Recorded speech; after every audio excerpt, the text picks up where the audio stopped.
Bueno, buenos días. En la sesión hoy de Fórum de Enfermedades Autoinmunes Sistémicas tenemos el placer de tener una ponente de gran calidad, como es la doctora Judy Navarro, que nos va a hablar de disautonomía. Y bueno, la disautonomía, que probablemente ahora pues sea un tema algo más popular. Lo cierto es que, como ya se adelantaba en la convocatoria, es un tema que probablemente pues ya era conocido mucho antes, pero probablemente con la pandemia y la situación, el síndrome post-COVID, estemos mucho más familiarizados con términos como del síndrome de taquicardia ortostática paroxística o taquicardia sinusoide inapropiada.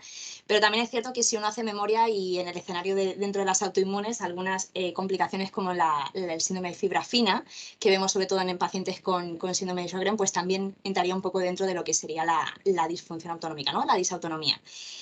En este sentido, como es un tema, bueno, pues la verdad muy interesante, muy complejo y que puede venir asociado en otros contextos clínicos, síndrome post-COVID, enfermedades autoinmunes sistémicas o incluso también, como decíamos en la convocatoria, de síndromes de hiperlaxitud, qué mejor que Judy Navarro, que es una compañera, es médico especialista del servicio de neurología, dedicada en profundidad al tema de la disautonomía, pues quién mejor que ella para resolvernos muchas dudas que podamos tener en este área con una sesión que, bueno, la hemos titulado de una forma muy simple, que es disautonomía, para que la doctora Navarro se sienta libre de enfocarla como quiera y abordar los temas que quiera desarrollar dentro de la misma y sobre todo para como decía al final de la convocatoria, sobre todo lo que sería la definición, la caracterización, diagnóstico y manejo de esta disfunción. Así que adelante, Judith, cuando quieras.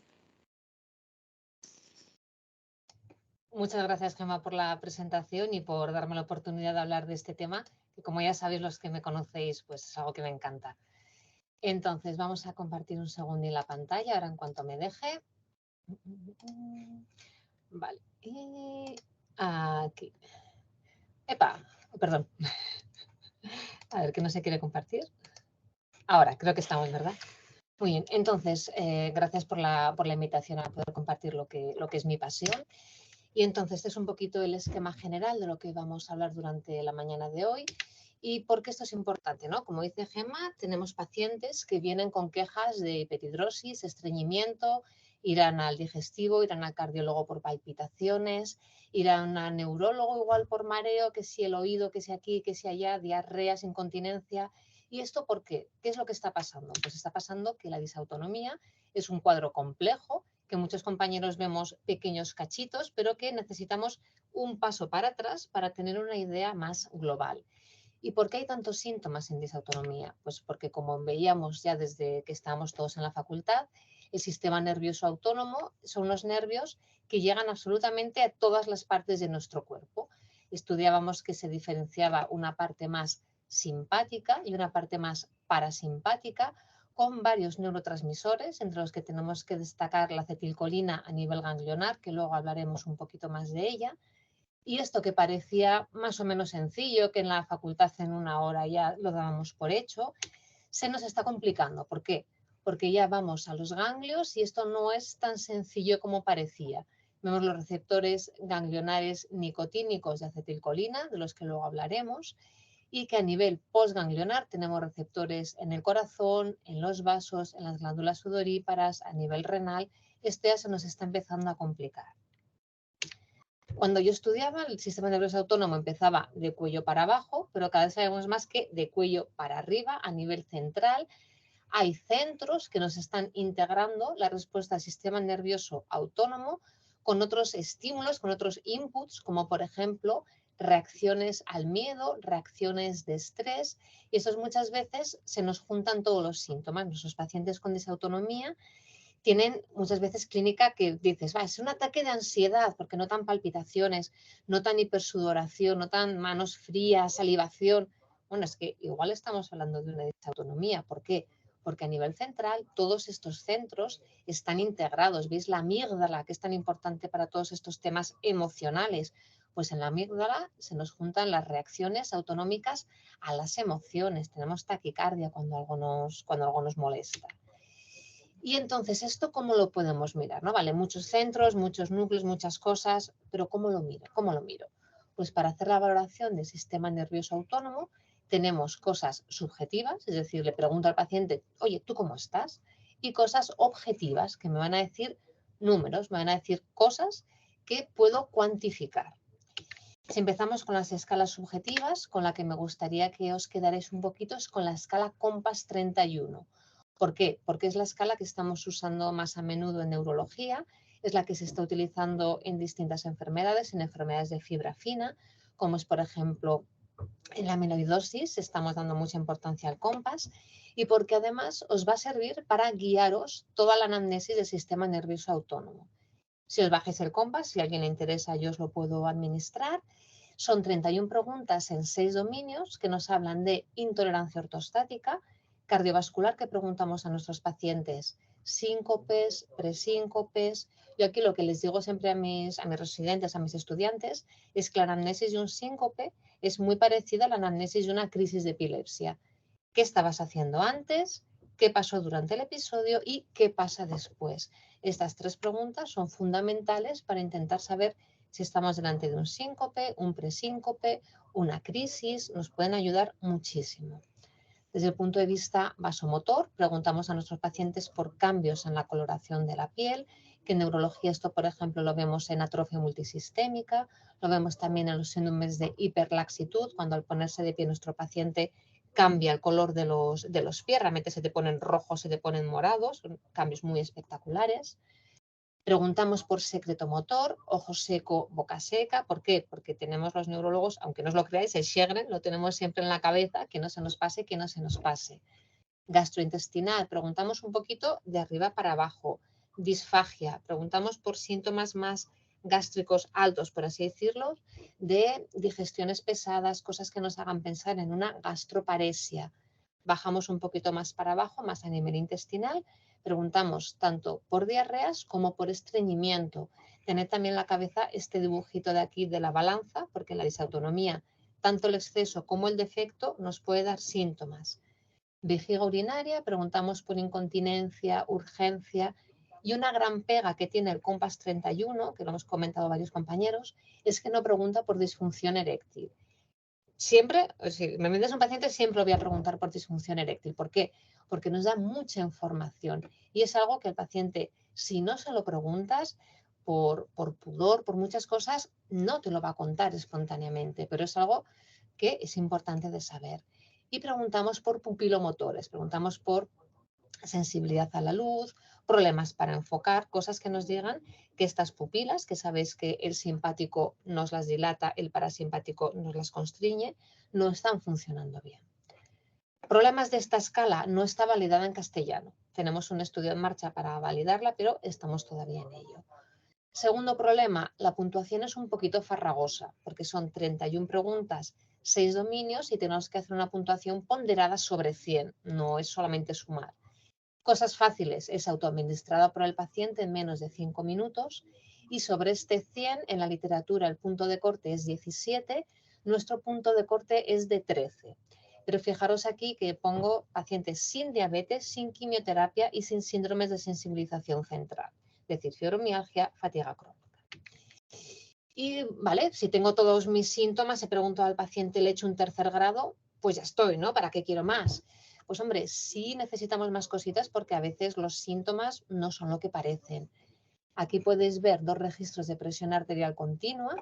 Esto es, luego os enseño el aparatillo que ponemos en el dedo, con cada latido nos va diciendo la presión.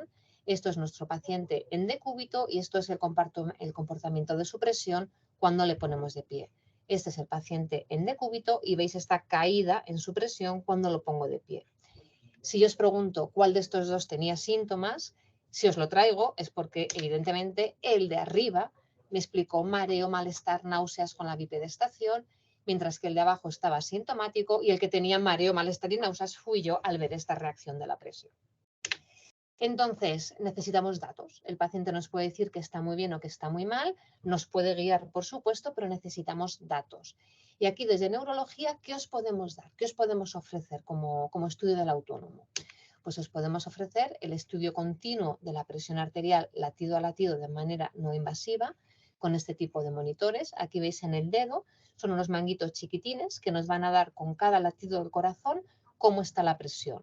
Colocaremos también unos electrodos para hacer un registro continuo de electrocardiograma. Esto es la máquina que tenemos nosotros, esta es máquinas más avanzadas que hay en otros centros, pero podemos hacer una buena integración. Y por muchas máquinas que haya, lo más limitante para nosotros es el tiempo, ¿vale? Son pruebas que consumen mucho tiempo, necesitas un entorno muy tranquilo, hacerlo todo muy, muy zen. Muchos pacientes me dicen que pongo voz de spa cuando estoy haciendo esta prueba, tiene que estar todo muy controlado y luego necesitas mucho tiempo para analizar estos resultados. Con esto, ¿yo qué os doy? Pues si veis mis informes, yo os doy datos que os hablo del parasimpático, el cardiovagal. Hago a mis pacientes respiraciones a 6 ciclos por minuto. Veis aquí un sujeto control y aquí un sujeto con una diabetes, cómo cambia la variabilidad. Y le pido a mi paciente que haga una maniobra de Valsalva, una aspiración forzada. En esta aspiración veis que hay estos cambios en la frecuencia cardíaca con una taquicardia seguida de una bradicardia. A esto me refiero cuando os hablo del Valsalva ratio. Para el simpático adrenérgico, lo que utilizamos es estos monitores que os hablaba antes, la maniobra de Valsalva con estos cambios que veis de presión arterial. Para mirar esto es imprescindible este tipo de instrumentos. ¿Por qué? Porque estos cambios de presión arterial, esta hipotensión y esta hipertensión ocurre en 15 segundos. Con un manguito normal de brazo, estos 15 segundos nos los vamos a comer, no podemos tenerlo. Y test de bipedestación, tanto con el manual como con el continuo que os he enseñado antes. Os pongo ahora en los informes el test de bipedestación modificado de la NASA, que con este nombre pues uno se espera que sea una cosa espectacular, súper complicada, y que básicamente es coger al paciente y tumbarlo contra la pared a una distancia concreta, haciendo unas mediciones concretas. Y esto es el equivalente a la mesa basculante, a un tilt test. Podemos pedir tilt test a los compañeros de cardio y hay veces que lo pedimos, pero si necesitamos una respuesta más rápida, podemos hacer nosotros en laboratorio el test de la NASA. Con estas escalas os podemos mirar tanto las puntuaciones de Ewing, que miraréis en algunos estudios más clásicos, como las puntuaciones ya basadas en la maniobra de Valsalva, que son más finas, pero que necesitas los instrumentos pues, más especializados. También se puede mirar el simpático colinérgico, que es la sudomotora con el CUSART, que es una medida cuantitativa que no está disponible en España, hasta donde yo sé, en ningún centro. Es una cosa desarrollada por la Clínica Mayo. Y con la respuesta simpática cutánea. Esto sí que está disponible en nuestro laboratorio. Esto constituye en registrar los cambios en la conductancia de la piel al aplicar distintos estímulos. Vemos si nuestro paciente responde o no responde. Desde hace unos pocos meses también nos podemos ofrecer en los casos en los que todos estamos de acuerdo que es necesario un pseudoscan, que es otra medida que nos da información sobre la inervación simpática colinérgica de las glándulas sudoríparas y que tiene no mucha sensibilidad, algo más de especificidad para hablarnos de si puede haber una disautonomía que afecte a la fibra fina. Otras cosas que os podemos ofrecer también en neurología, si estamos de acuerdo que son necesarias, son estudios de la variabilidad del RR y los mapas. ¿Qué es el estudio de la variabilidad del RR? Hasta ahora, todas las pruebas que os he estado explicando, el paciente nos tiene que colaborar, ¿vale? Tiene que soplar, tiene que respirar, tiene que apretar, tiene que ponerse de pie, pero a veces nuestros pacientes pues, no pueden colaborarnos o queremos hacer estudios en otras circunstancias, en pacientes que están dormidos, en pacientes que están en coma, queremos hacer cosas diferentes. Entonces, si cogiéramos una frecuencia cardíaca durante unos cuantos minutos en cualquier sujeto de nosotros, en cualquier sujeto sano, veríamos cómo el corazón cambia un poquito la frecuencia. No somos una frecuencia fija si funcionamos bien, sino que vamos subiendo y bajando. Esta variabilidad de la frecuencia cardíaca, con métodos matemáticos, la podemos desglosar en distintas frecuencias. ¿Y esto tiene que ver algo con el autónomo? Sí.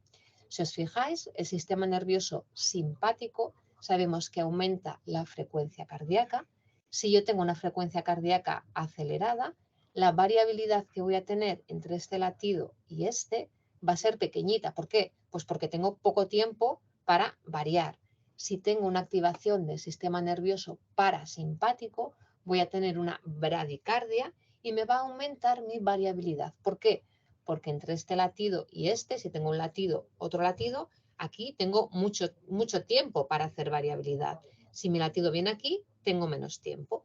Esto lo podemos analizar con distintos filtros y de nuevo tener datos objetivos que nos hablan de cómo está funcionando este sistema nervioso. El mapa es algo que a mí me gusta muchísimo, que lo utilizo mucho, que nos da información sobre la presión arterial de 24 horas. Aquí veis ejemplos de algunos de mis pacientes con fallo autonómico. Veis picos de hipertensión, picos de hipotensión, hipertensión nocturna, que es esta franja de aquí negra. Otro ejemplo, veis estos cambios que nos hace el paciente con una frecuencia cardíaca que prácticamente no responde. Y finalmente un caso muy diferente en el que la presión está normal, baja durante las 24 horas, pero si nos fijamos en la frecuencia cardíaca, estos picos, ¿por qué? Porque este es un paciente con un síndrome de taquicardia postural que nos comentaba antes la doctora Lledó. ¿Y qué hago yo aquí? ¿No? ¿Por qué estoy hablando del autónomo en enfermedades autoinmunes? ¿Qué hago yo aquí? Pues aquí yo os hablo, ¿por qué? Porque se sabe desde hace años y cada vez se está estudiando más que hay una relación entre el sistema nervioso autónomo y el sistema inmune. Sí, grosso modo podemos decir que el sistema nervioso simpático es proinflamatorio y el sistema nervioso parasimpático sería antiinflamatorio.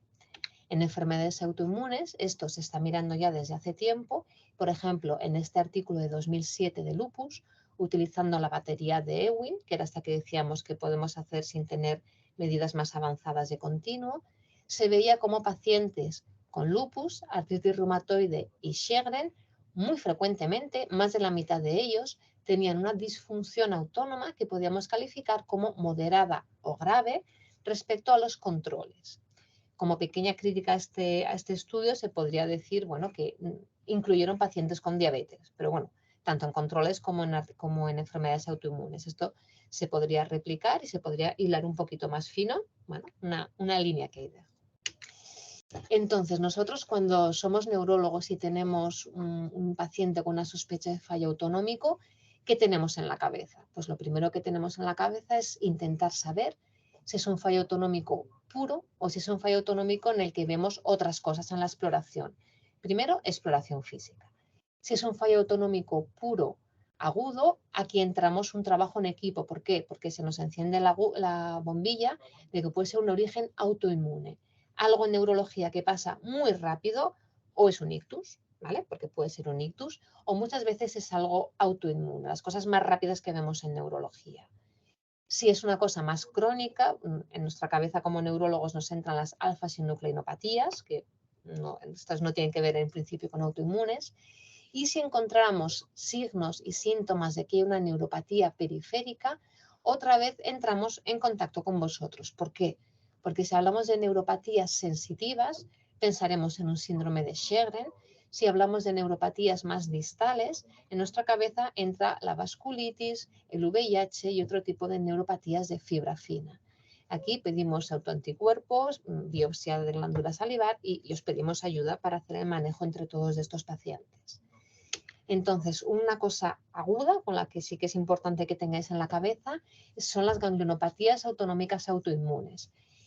Como todas las autoinmunes, ¿no? Bueno, perdón, porque esto lo sabéis mejor que yo, como muchas autoinmunes, hay veces que encontramos un desencadenante infeccioso y después de esta infección, como si fuera una especie de Guillain-Barré autoinmune, nuestros pacientes aparecen con este dibujo que os podéis quedar aquí. Hipotensión ortostática, anhidrosis y dismotilidad gastrointestinal. Todo a la vez deja de funcionar. ¿Por qué? Porque tenemos anticuerpos que van contra la subunidad alfa-3 nicotínica, contra esta en concreto, del receptor gangliónico de la acetilcolina. Si rebobinamos un poquito, tenemos en la cabeza en la primera sinapsis del sistema nervioso, tanto simpático como parasimpático, depende de acetilcolina a nivel ganglionar. Si tengo algo que me está bloqueando esta sinapsis, tanto el simpático como el parasimpático no me va a funcionar. Puede haber formas parciales, puede haber pacientes que hagan ganglionopatías autonómicas simpáticas o parasimpáticas de inicio brusco, pero son menos frecuentes, dentro de que esto es una cosa muy rara, son menos frecuentes y la positividad de esos anticuerpos es todavía más bajita. Estos anticuerpos no los miramos aquí en el hospital, en España no se miran en ningún sitio y donde tenemos que mandarlos es o bien a la Clínica Mayo o bien a Reino Unido. Y estos pacientes se tratan con todo lo que podamos, inmunoglobulinas, corticoides, recambio plasmático. ¿De qué depende? Depende un poquito de la experiencia de cada hospital. En el centro donde yo me formé de esto, por ejemplo, que era Reino Unido, utilizábamos los recambios plasmáticos porque lo teníamos más a mano. Si yo tuviera un paciente aquí en el clinic, empezaría con inmunoglobulinas endovenosas porque tenemos más manejo. Y esos autoanticuerpos que comentaba la doctora Lledó en la convocatoria general, los alfa-3 nicotínicos, estos que son los más específicos, que si cogemos estos autoanticuerpos, los ponemos en un animal de laboratorio, le va a dar una disautonomía. Son específicos, pero no tanto, ya que títulos bajos los encontramos hasta en un 4% de la población general. Y el resto de autoanticuerpos, ¿no?, que encontráis en la literatura, alfa-adrenérgicos, beta-adrenérgicos, contra la angiotensina, que se están buscando en pacientes con fatiga crónica, con síndrome post-COVID, con POTS, pues hasta ahora tenemos que ser muy cautos. ¿Por qué? Porque aparecen en la población general y porque no se ha establecido que tengan un papel causal. Y esto creo que es importante recalcarlo porque hay laboratorios que lo ofrecen de manera comercial. El paciente paga 1.000 euros, lo que me han dicho mis pacientes, pagan 1.000 euros por tener estos autoanticuerpos, tienen un resultado que por ahora es difícil de interpretar. No sabemos si estos autoanticuerpos son causa, son marcador o qué nos están diciendo exactamente. Entonces, un paciente con estos autoanticuerpos lo vamos a inmunodeprimir, lo vamos a inmunomodular. Por ahora hay que ser muy cautos. Hay un estudio que está en marcha, en concreto en pacientes con síndrome de taquicardia postural, con estos anticuerpos positivos que intentan mirar si inmunoglobulinas versus albúmina a la misma concentración mejora los síntomas mirados de manera objetiva o no. ¿Y por qué es tan importante hacer este estudio con albúmina? Porque uno de los tratamientos de rescate de un paciente con una disautonomía, como puede ser un POTS, es un bolus de salino. Si, simplemente entre comillas, le administro a mi paciente inmunoglobulinas, en realidad le estoy administrando un volumen de líquido muy alto y me mejora, ¿vale? Pero es que mis pacientes con POTS, a los que les pongo en el hospital de día de neurología un bolus de salino, también mejoran. Entonces, ¿qué estamos tratando? Las inmunoglobulinas tienen sus efectos secundarios. ¿Puedo estar segura al 100% de que le estoy beneficiando a mi paciente con inmunoglobulinas más de lo que le podría estar beneficiando con un suero? Pues yo todavía no tengo la respuesta. Esto es algo que tenemos que trabajar un poquito entre todos. El Sjögren es uno de las enfermedades autoinmunes en las que yo os he dicho que tenemos siempre en la cabeza los neurólogos que nos dedicamos a disautonomía y sabéis mucho mejor que yo, de hecho hay estudios hechos en este centro, que hasta un 10% de los pacientes tienen afectación periférica, sobre todo del tipo de neuronopatía sensitiva, que puede rondar hasta un 25%. Una vez más, en este tipo de sujetos, los síntomas son mucho mayores que los signos. La puntuación del COMPAS, un COMPAS 31 en un paciente con Sjögren, nos puede salir de 30, 40, 50 sin problemas, mientras que las cosas objetivas, el CAS y el EWI, muchas veces no salen significativas. Esto nos hace pensar, ¿no?, otra vez de que estamos mirando realmente los síntomas del autónomo, como hemos dicho a nivel central, autónomo, amígdala, cosas más emocionales, están muy, muy, muy entrelazadas. Y esto da lugar a hablar del síndrome post-COVID, donde tenemos muchos síntomas y donde los signos se nos están escapando. Un par de pinceladas del síndrome post-COVID, como sabe la doctora Lledó y os ha explicado muchas veces, son síntomas que persisten más allá de 3 semanas, más allá de 12 semanas, lo que en la literatura más anglosajona se habla de long COVID.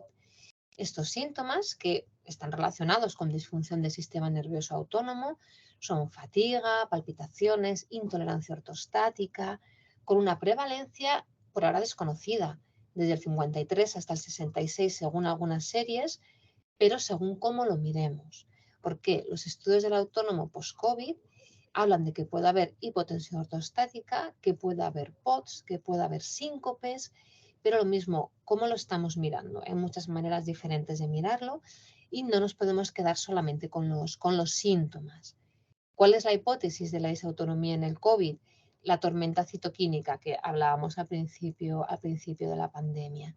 Los autoanticuerpos pueden estar jugando un papel en esto, por supuesto, sin duda. ¿Lo puedo asegurar ahora al 100% como para tratar a estos pacientes? Todavía me faltan datos. Ojalá tuviéramos una certeza al 100% para poder tratar a estos pacientes que están muy discapacitados.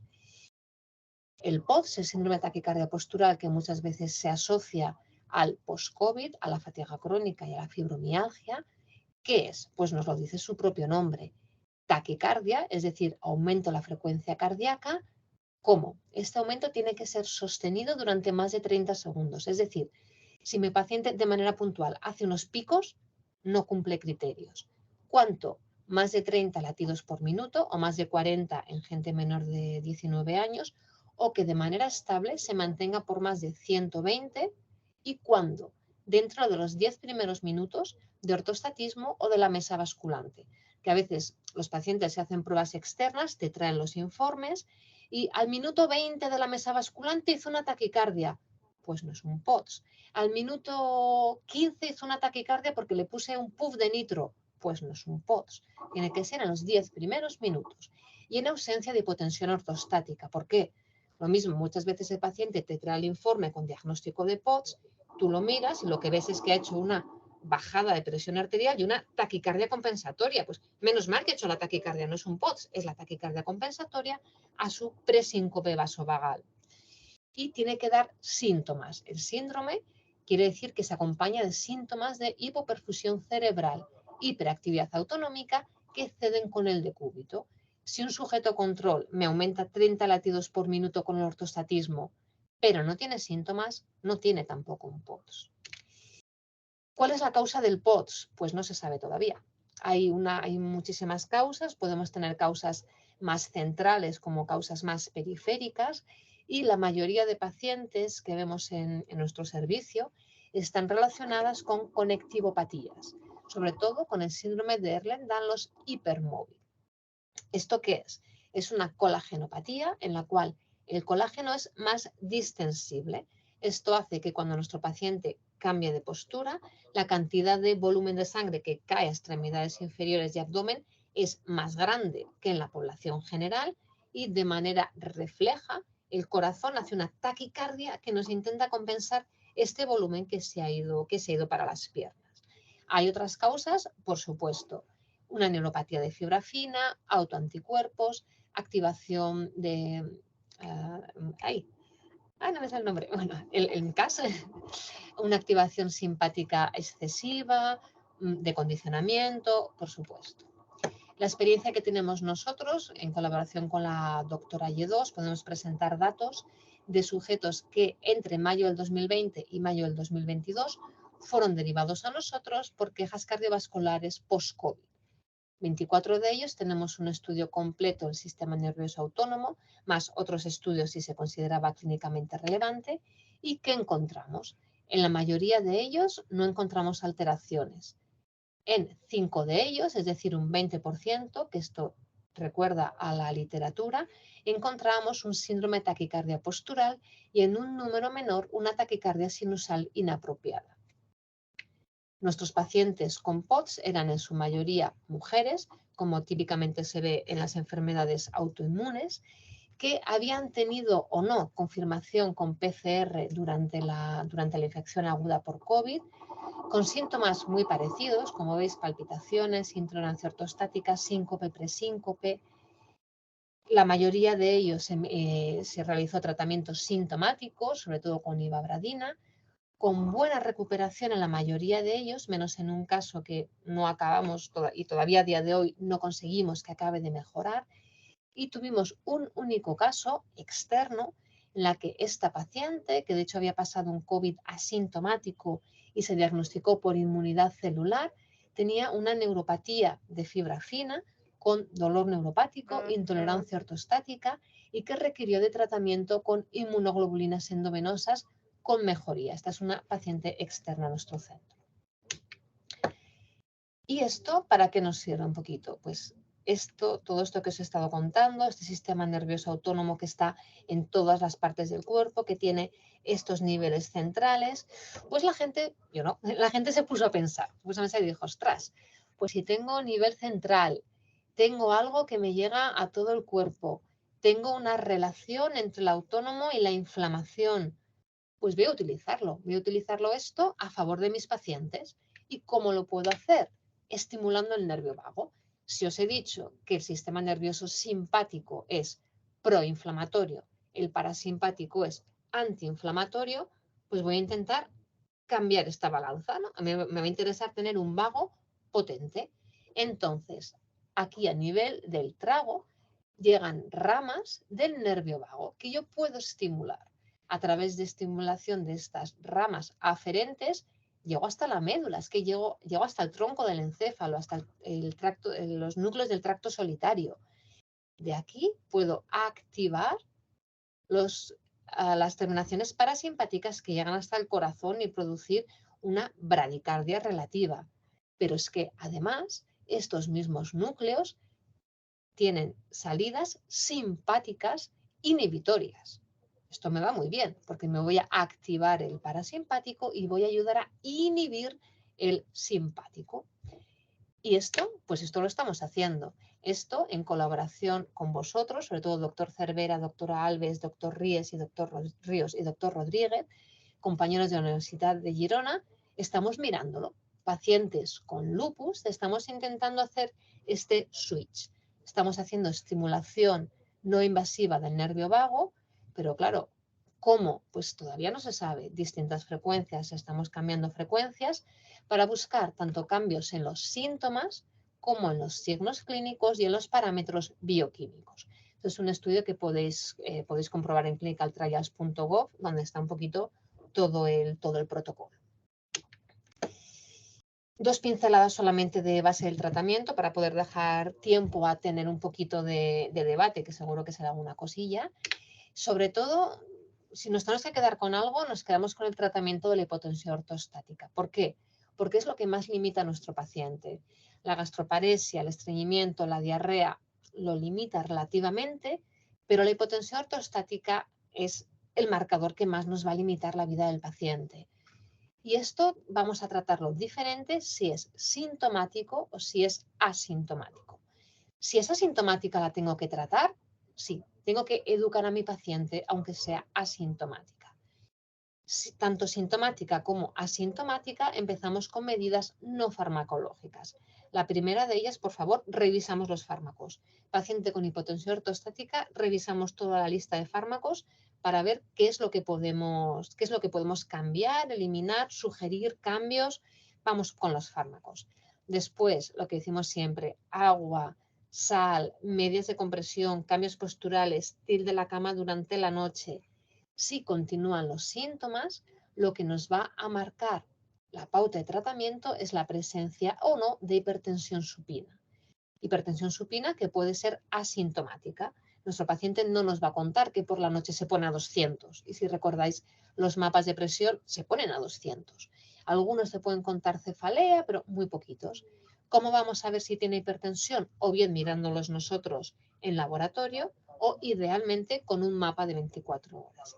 Si no tiene hipertensión supina, podríamos utilizar drogas tanto de corta duración como de larga duración, y si tiene hipertensión supina, estamos limitados a las drogas de corta actuación. ¿Esto por qué lo digo? Porque muchas veces nosotros en neurología los primeros, hipotensión ortostática igual a fludrocortisona. Sí o no. Primero tenemos que descartar que no tengan hipertensión supina.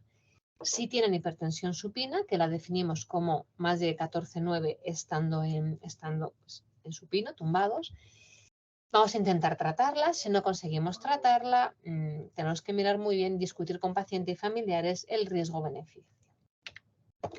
¿Qué fármacos tenemos? Tenemos fármacos que nos expanden el plasma, como la fludrocortisona, que sabéis que es un mineralocorticoide. Es importante que si yo inicio fludrocortisona a un paciente, le explique que esta medicación funciona reteniendo agua y reteniendo sal. Si tomo fludrocortisona, no bebo agua, no tomo sal, la fludrocortisona no va a funcionar. Si tengo anemia, tengo que ser muy agresivo tratándola, incluso con eritropoyetina si hiciera falta. Agonistas de receptores alfa-adrenérgicos, recordaros que los tenemos aquí, son vasoconstrictores. Podemos utilizar midodrina, que va muy bien. Problema, no está financiada por la Seguridad Social y es cara. Efedrinas, que no van tan bien porque tienen muchos efectos secundarios, no se utilizan. Y podríamos utilizar octreotida. Problema, es subcutáneo. Es una medicación que utilizamos en último recurso.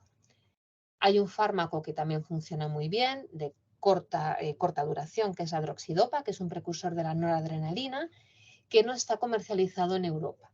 Esta medicación vendría a ser un equivalente a la midodrina en su modo de acción aproximadamente, y podemos pedirla como medicación extranjera si explicamos a farmacia, explicamos al hospital que las medidas anteriores no han funcionado, no han sido toleradas o no están indicadas. Una medicación que sí que tenemos disponible, aunque fuera de guía, es la piridostigmina. Es el anticolinesterásico que utilizamos en la miastenia gravis y estamos actuando aquí. La piridostigmina nos puede ir bien como tratamiento inicial, no nos va a producir hipertensión supina y nos trata un poquito todo, tanto problemas simpáticos como problemas parasimpáticos. Uno de los efectos secundarios que tiene es que puede dar bastante diarrea, lo cual nos viene bien si nuestro paciente está estreñido, pero nos lo puede limitar en otro tipo de pacientes. Por último, inhibidores de la recaptación de noradrenalina como la atomoxetina también están aprobados en Estados Unidos para el tratamiento de la disfunción autónoma. Aquí en España solamente está aprobado para el TDAH, pero lo mismo fuera de guía se puede probar en algún tipo de paciente determinado. La experiencia que tenemos nosotros aquí es bastante buena.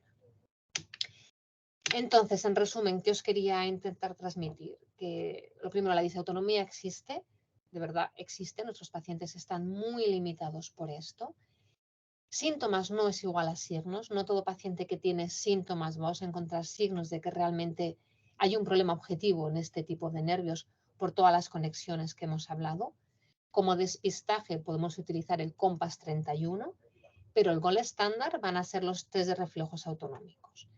La relación que hay entre el autónomo y el sistema inmune es brutal. Lo estamos viendo en lupus, en Sjögren, en diabetes, en ictus, también lo vemos en el ictus agudo, es una relación brutal.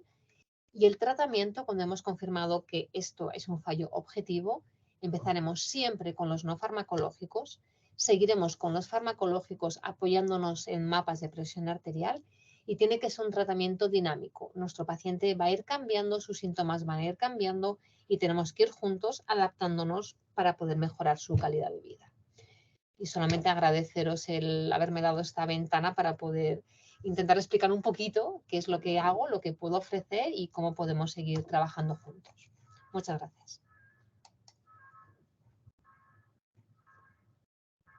Bueno, muchísimas gracias, Judith. La verdad es que la sesión ha sido fantástica. Yo he ido tomando apuntes. La verdad es que siempre te digo lo mismo, aprendo una barbaridad contigo y lo sigo haciendo.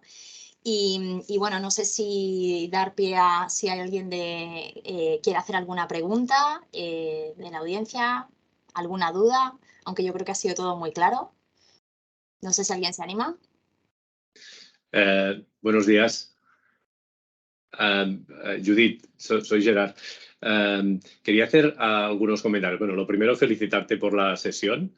Me debo estar haciendo mayor porque hasta ahora la cascada de la coagulación estaba en el top de las cosas que me habían explicado cantidad de veces y no había llegado a entender. En segundo lugar estaba el complemento. Y en tercer lugar, pero no sé si en primer lugar va a pasar el problema de la disautonomía. La verdad es que ha sido, en fin, muy clarificador. El segundo comentario que quería hacerte, Judith, es un poquito filosófico, entre comillas, en el sentido de que es curioso que en un hospital como el nuestro a veces los especialistas no nos enteremos de los compañeros que tenemos tan buenos en otros servicios y de lo que nos puede ofrecer a la hora de intentar diagnosticar y tratar a los pacientes. De manera que, en fin, yo creo que esta sesión también ha servido para esto y te lo agradezco muchísimo. Y en tercer lugar, Judith, yo te quería hacer una pregunta un poquito más práctica, que un poquito ya lo has comentado durante la sesión, en el sentido de que, o sea, ¿cuáles serían quizás las red flags que deberíamos pensar en la consulta de que ese paciente puede tener una afectación autonómica? En el sentido de que, ya lo has comentado, claro, nuestros pacientes, lupus, Sjögren y otras enfermedades autoinmunes, algunos síntomas son relativamente frecuentes, ¿no? Fatiga, astenia, palpitaciones, mareo. Y a veces yo creo que es como bastante difícil, o puede ser bastante difícil, a ver cómo lo digo, no tomárselo en serio, sino ver bien hasta qué grado, digamos, de importancia o qué grado de sospecha podemos tener de que aquel paciente tenga o no tenga una situación de esta. Más teniendo en cuenta, Judith, lo que has comentado de los fármacos que llevan, ¿no? Normalmente son pacientes politratados y que algunas veces decimos, bueno, esto seguramente los síntomas que puede tener el paciente pueden ser debidos seguramente a este fármaco, ¿no? Igual se nos está pasando algún síntoma que sí que puede ser un signo de que haya una alteración disautonómica. Entonces, quería preguntarte, a nivel práctico, ¿qué deberíamos, digamos, tener en cuenta en nuestros pacientes para pensar en disautonomía? Y la segunda cosa que te quería comentar es, claro, la escala COMPASS podría ser, ¿no?, una herramienta. Entonces, el hecho de que sea autoadministrada no origina un poquito de sesgo. No puede ser que el paciente, digamos, bueno, en una encuesta en que tú le preguntas sobre síntomas que a él le molestan mucho, pueda, digamos, sobrediagnosticar un poquito. No sé si me explico. Muchas gracias de nuevo, Judith. No, muchas gracias por la pregunta. A la primera pregunta, yo sobre todo lo que intentaría incidir es si los síntomas que tiene el paciente cambian con el ortostatismo o no. Porque si un paciente, por ejemplo, me dice, estoy cansado todo el día, me despierto y estoy cansado, me pongo de pie y sigo cansado, hago cosas y sigo cansado, me tumbo y sigo cansado, seguramente no será una disautonomía.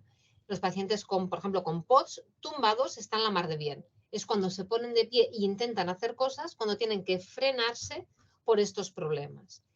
Si tiene disminución de nivel de conciencia, o sea, síncopes, ahí sí que también creo que habría que hacer un estudio. Con presíncopes solo no tan claro, si tiene síncopes seguro. Pero sería sobre todo esto, pensar si hay relación con el ortostatismo o no. Si el paciente se explica que estando tumbado está perfecto y empieza a desarrollar una fobia al movimiento, fobia al ortostatismo, ahí igual sí que habría que mirarlo. Si es que estoy siempre cansado, no tan claro. Y respecto al COMPASS, totalmente de acuerdo. Yo soy muy crítica con el COMPASS. ¿Por qué? Porque otro de los estudios que estamos haciendo, que estamos mirando el sistema nervioso autónomo en pacientes con diabetes tipo 1, es un sistema nervioso arrasado, pero arrasado. O sea, no hay algo que salga bien. Y tienen unos COMPASS muy bajos, unos COMPASS que podrían ser normales. Mientras que pacientes con sensibilización central, fatiga crónica, fibromialgia, son los COMPASS más altos que me he encontrado. Tengo COMPASS de 70, 80 con Ewins y CASA, con los objetivos de 0. Y al revés, tengo pacientes con diabetes, con Ewin, que no puede estar ya peor, o sea, tenemos un suelo en nuestros test, y con un COMPASS que prácticamente no se entera. Entonces, el COMPASS nos puede ayudar, nos puede guiar, pero sí que está muy relacionado con la vivencia del paciente de estos síntomas. Totalmente de acuerdo, tiene limitaciones. Y luego, perdona, Gemma, que le hago otra pregunta, aprovechando que en fin, la tenemos ahí presente. Quería comentarte, en vuestra serie de pacientes, ¿cuál es la etiología, digamos, por ranking o por orden de frecuencia, etiologías de los pacientes que tienen disautonomía? Claro, aquí, como tenemos una unidad de movimiento muy potente, la mayoría, o sea, tenemos muchas alfa-sinucleinopatías, de todo el espectro, desde fallo autonómico puro, enfermedad de Parkinson, demencia con cuerpos de Lewy, atrofia multisistémica, eso es una gran parte de nuestros sujetos. Después tengo también mucha relación con las colagenopatías, con el síndrome de Ehlers-Danlos, las distintas asociaciones que muy frecuentemente tienen POTS y síncopes vasovagales, es otro grueso importante de mis pacientes. Y sí, últimamente el síndrome post-COVID, gracias a la doctora Yodo, que estamos aquí intentando ver el que algunos con diabetes, pero como hemos dicho que tienen pocos síntomas, pues realmente no vienen tanto a mi consulta, pues porque no se quejan, entonces no vienen a mí. Pero es sobre todo esto, alfa-sinucleinopatías, colagenopatías y ahora el post-COVID. Y estoy seguro que si lo empezáramos a mirar de forma más dirigido, igual también tendríamos un porcentaje de pacientes con enfermedades autoinmunes. Seguro. Seguro. Muy bien, muchísimas gracias, Judith. Creo que hay una pregunta a la audiencia. Laura Naranjo ha levantado la mano. Hola, buenos días. Bueno, más que una pregunta era un comentario. Bueno, primero me presento. Yo soy Laura y trabajo en el servicio de inmuno de aquí del hospital. Entonces, era con respecto a los receptores alfa-3 nicotínicos de acetilcolina, que como bien comentabas, los dos centros principales donde se hace, que es Estados Unidos y Reino Unido, los hacen por radioinmunoprecipitación. Entonces, y como bien dijiste, se sabe que hay un porcentaje de pacientes en los que se detectan mediante este método, pero no son pacientes con esta afectación autonómica. El año pasado, a mediados o así, un grupo, si no recuerdo mal, creo que era de Grecia, publicó un artículo en el que desarrollaban un ensayo celular para la detección de los anticuerpos. Y aquí comparaban ambos métodos y sí que vieron que era tan sensible como el radioinmunensayo, pero era más específico, es decir, no se encontraba en pacientes con otra afectación del sistema nervioso central.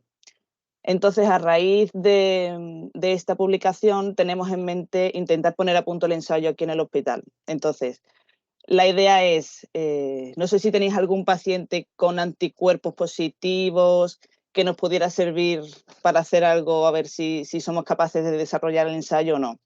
Pero bueno, simplemente era comentar que intentaremos poner el ensayo a punto y simplemente eso. No, muchísimas gracias. Algo había oído de que se iba a empezar a hacer aquí. Pacientes positivos no tengo. He tenido sospechas, las veces que me han dado me han venido negativos, pero que tenga aquí, no. Aquí no tengo, lo siento. Vale. Bueno, igualmente intentaremos ponerlo a punto y os comentaremos si finalmente sale para adelante.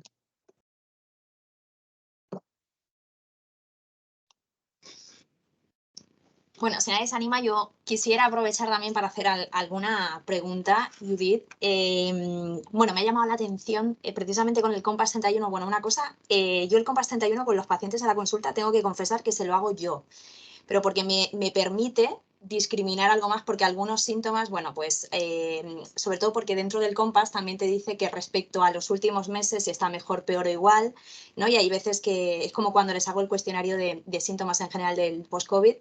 No condiciono ni mucho menos, pero creo que puede ser adecuado el hacerlo con el paciente, ¿no? Entonces, me ha llamado la atención que has dicho que, aunque habitualmente está estandarizado un valor bueno, pues significativo de 17 hacia adelante, sin embargo, el propio es 13.13. Entonces, igual no sé si lo has explicado, pero ¿por qué bajar el umbral de darle significación al compás a 13.13 concretamente? Vale, la cosa está en que no hay valores de normalidad para la población española. Entonces, como hemos dicho, eso en parte hay también mucho de cultural en el compás, porque te pregunta cómo estás, más cómo te afecta. Entonces, los valores que hay de normalidad en Europa son valores de Croacia, valores creo que también de Alemania, pero no hay valores nuestros, valores propios. Entonces, esto viene de una propuesta que se hizo de hacer mirar el post-COVID junto con otros centros, y nos dimos cuenta que no teníamos una base del compás. Entonces, lo que hicimos fue aquí en el hospital pasar el compás a muchos sujetos sanos a nuestro alrededor. De hecho, casi todo el mundo es de neuro, todo decimos porque lo hicimos en casa, vamos, era lo que teníamos más cerca. Y es el punto de corte que nos salió. Era la media de los sanos. Pero sí es totalmente criticable y se podría hacer en poblaciones más amplias. O sea, tenemos un rango de edad relativamente grande, pero no deja de ser una población seleccionada entre neuro y amigos y familiares de neurólogos. poquito sesgado. Sí. Es que justo a propósito de esto te quería hacer otro comentario, ¿no? Y es que hablamos de que efectivamente en el síndrome de Sjögren la prevalencia puede ser hasta del 25%, que además me lo he apuntado porque es especialmente llamativo. Si bien es cierto que en el COMPAS se habla de sequedad, pero la sequedad en el síndrome de Sjögren no es... O sea, me refiero, digamos que puede ser multifactorial, pero hay una cosa que es ineludible, que es la afectación per se, ¿no? de glandular, ¿no? La sequedad va por inflamación y atrofia. Y precisamente no sé si en estos pacientes interesaría todo lo contrario, aumentar el rango para ver, ¿no? que esa sequedad probablemente sea, ¿no? por otra causa y no atribuible sencillamente a la disautonomía, pero a lo mejor otras cosas puedan tener más valor. No sé si me he explicado bien con lo que quería decir, ¿no? Pero probablemente es esto, que a lo mejor en determinadas situaciones probablemente ese umbral, que como tú dices, pues no está establecido, pero pueda a lo mejor ser variable, ¿no? Según qué enfermedad. Y precisamente en el tema del síndrome de Sjögren, que siempre nos preocupamos por preguntar por sequedad, pues te quería hacer la pregunta de que a lo mejor tendríamos que tomar la dinámica, ¿no? de pasar un COMPAS en la consulta a un paciente con un síndrome de Sjögren, si 1 de cada 4 potencialmente puede tener alguna afectación. Lo digo por esa dinámica uno que tiene en la consulta, de que igual nos centramos sencillamente en la sequedad, sabemos que además es un síndrome muy asteniforme, sabemos que algunos tenemos en la cabeza la afectación pulmonar intersticial, es poco frecuente pero puede ocurrir, pero a lo mejor también este escenario clínico pues es una cosa a la que tenemos que hacer preguntas dirigidas, ¿no? Probablemente sea una cosa a incluir nosotros como médicos en la práctica clínica. Sí, no, totalmente de acuerdo. De hecho, cuando yo hago la puntuación del COMPAS, yo tengo los 6 subdominios por separado. O sea, yo tengo el número total, que es el que apunto en la historia, pero tengo los 6 subdominios. Por ejemplo, lo que comentamos de la diabetes, algunos de mis pacientes con diabetes están en diálisis. Entonces, las preguntas de euro no te puntúan porque están en diálisis. Cuando se trasplantan y empiezan a orinar, te aumentan los puntos del COMPAS, porque ahora tengo cosas que no tengo. Entonces, el número absoluto está muy bien, pero tienes toda la razón, hay que tener los números relativos, todos los subdominios.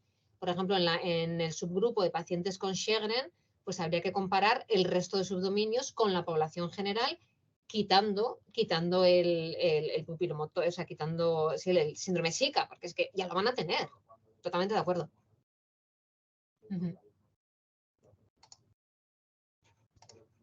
Muy bien, no sé si alguien más se anima a hacer alguna pregunta. Gemma, perdón, mira, es que aquí estoy con los estudiantes y hay una estudiante que le querría hacer una pregunta a Judith. Claro. Hola. Bueno, lo siento si es una pregunta un poco tonta, pero se la he hecho al doctor Espinosa y me ha dicho que se lo preguntara a usted también.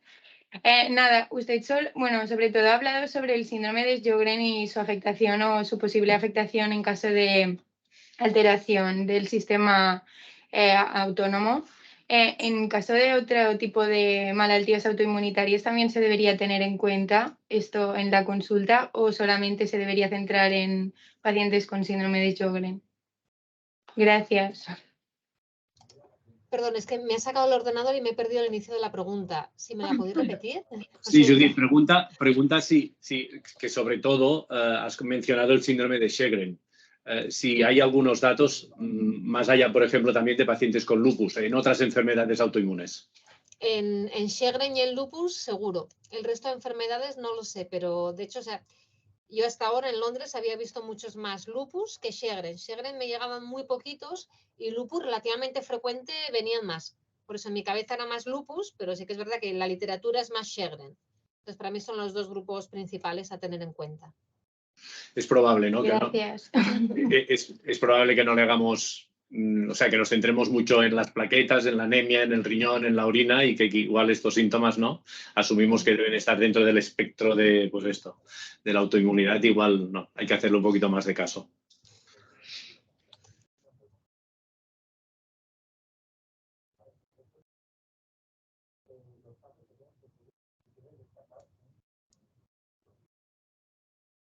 Bueno, no sé si hay alguna pregunta más, pero de todas formas estamos más o menos en hora, ¿no?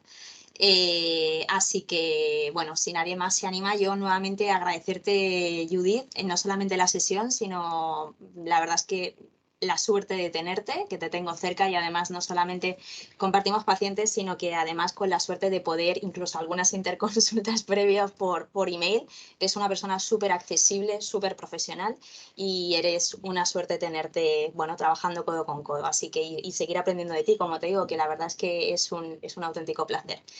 Así que nada, muchísimas gracias nuevamente. Y no sé si ya Gerard quiere adelantar la sesión de la semana que viene o quiere añadir alguna cosa más. Pues nada, darte de nuevo las gracias, Judith.